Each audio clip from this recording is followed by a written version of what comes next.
Collector એસ.કે. પ્રજાપતિની અધ્યક્ષતામાં collector કચેરી મહેસાણા ખાતે સ્વાગત ફરિયાદ નિવારણ કાર્યક્રમ યોજાયો.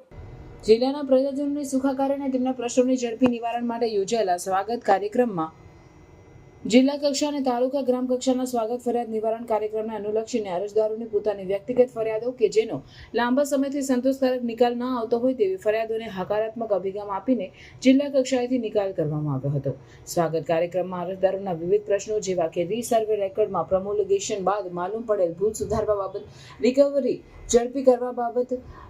ગ્રામ્ય વિસ્તારોમાં રોડ ઉપર દબાણ કરવા બાબતના પ્રશ્નો, જમીન કાયમી સંપાદન કરવા, ખેડૂત ફરિયાદ નિવારણ, જૂની ફરિયાદ નિકાલ, સર્વે નંબર, ક્ષેત્રફળના સુધારા, સરકારી જમીનમાં ગેરકાયદેસર દબાણ બાબત, શિક્ષક રિકોલ કરવા બાબત, મહેસૂલ વિભાગની કાર્ય પ્રક્રિયા બાબત, મફત પ્લોટ માટે પ્રત્યક્ષ કબજો સોંપણી તથા પ્રધાનમંત્રી આવાસ યોજનાનો લાભ મેળવવા બાબત, ગેરકાયદેસર પાકા દબાણ દૂર અને ચાલી રહેલા સામાજિક પ્રવૃત્તિ નાબૂદ કરવા બાબત, સુધારા હુકમ ન કરી આપવા બાબત, લેન્ડ ગ્રેબિંગ, જમીન કાયમી સંપાદન અરજીઓ, ખોટા હિસ્સા માપણી પત્રક, એસટીના કેટલાક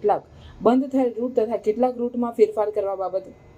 આકારણી પત્રક, ભાડા ભોગવટો, વારસાઈ હક, નામ દાખલ તેમજ કાયદાની અને જાહેર માર્ગોમાં દબાણના પ્રશ્નો અને અનધિકૃત દબાણ દૂર કરવા બાબત, જમીનમાં પેઢીનામા બાબત, રેકર્ડ ઓનલાઈન, જમીન સર્વેના પ્રશ્નો, સ્વાગત અરજીમાં સુધારા બાબત, ઓએનજીસી દ્વારા રસ્તો કાઢી આપવા તેમજ કાયમી વ્યવસાય આપવા બાબતના પ્રશ્નો તેમજ જાહેર રસ્તાના પ્રશ્નો રજૂ કરાયા હતા, જેને સંબંધિત અધિકારીઓ સાથે ચર્ચા રજૂઆત દ્વારા હકારાત્મક ઉકેલના પ્રયત્નો કરવામાં આવ્યા હતા.